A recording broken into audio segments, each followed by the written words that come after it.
Alright, lords and ladies, today I want to go over a couple reasons why I think you should own an AK. Now, the main reason that you should own an AK, and really the only reason that I think matters, is because they're cool. Okay, now that's not the only reason why, but that is a big reason why. I mean, they are really cool guns, they're a ton of fun to shoot, and I think that does matter a lot when you're looking at buying a gun. Now, if some of you watching this are gamers like me, then I'm sure you've already got some inanimate attraction towards this here rifle, because they're just gorgeous. But of course I have more legitimate reasons for why you should get an AK other than just wants.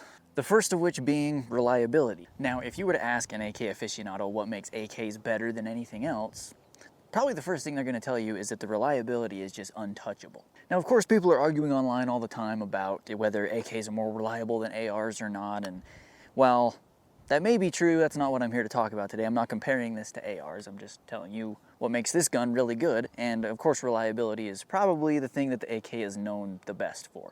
They are virtually unkillable. You can get this thing as dirty as you want, you can put it through all kinds of crap, and it's just going to run, no matter what. So I'm sure none of you are surprised that that's my first reason for getting an AK, is just the reliability. Now, a second kind of simpler reason that it might be a good idea for you to get an AK is the ammo cost. Even right now, while ammo costs, as much for men as makeup has always cost for women, maybe, 7.62 by 39 is still relatively cheap, especially compared to everything else. To give you an example of that, 100 rounds of 7.62, like steel case 7.62 by 39 for this gun, cost me about 50 bucks.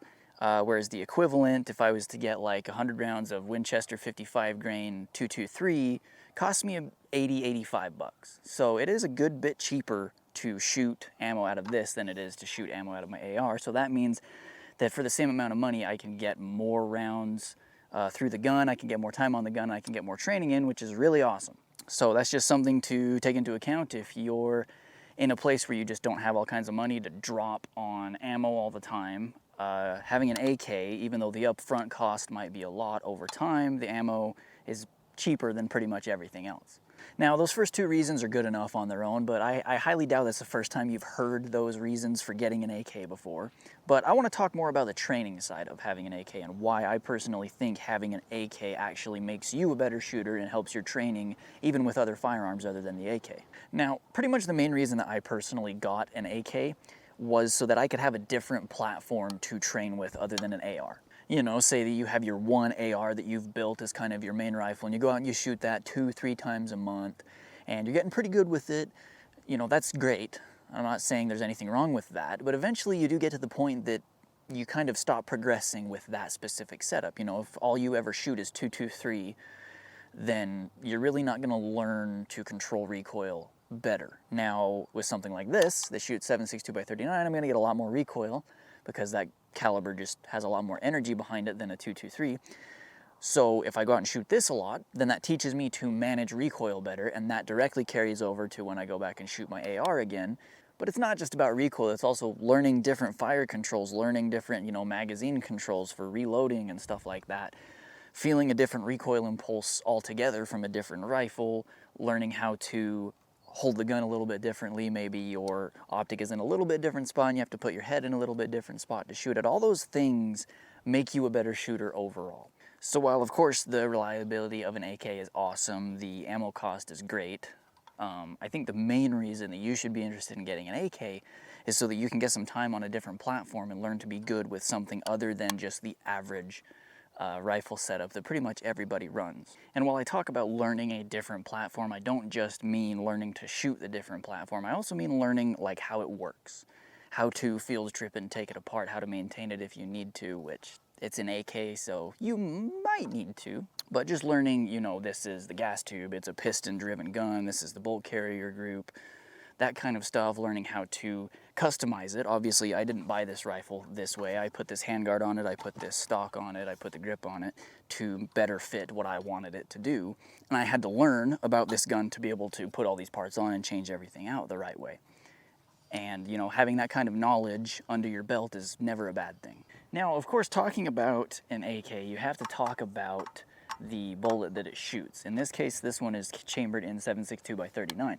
Now, I want to clear the air around 7.62 by 39 because there are a lot of misunderstandings around this cartridge. If you go ask any FUD out there, what they think about AKs, they'll tell you that they are not accurate. You know, I don't know where that comes from.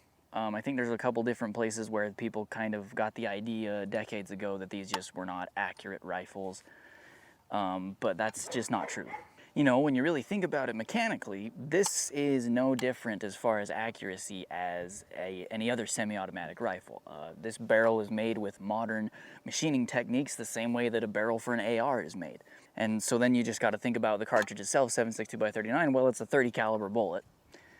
Essentially the same bullet that is shot out of a .308, and a .308 is legendary for its accuracy. Now, of course, when you talk about these, you're mostly going to be shooting surplus ammo, and those bullets are not going to be as high quality as some of the other American-made stuff that you probably would be shooting out of something like a .308, but it is still plenty accurate. Now, I think where a lot of the misconception comes from is that 7.62x39 just doesn't have range.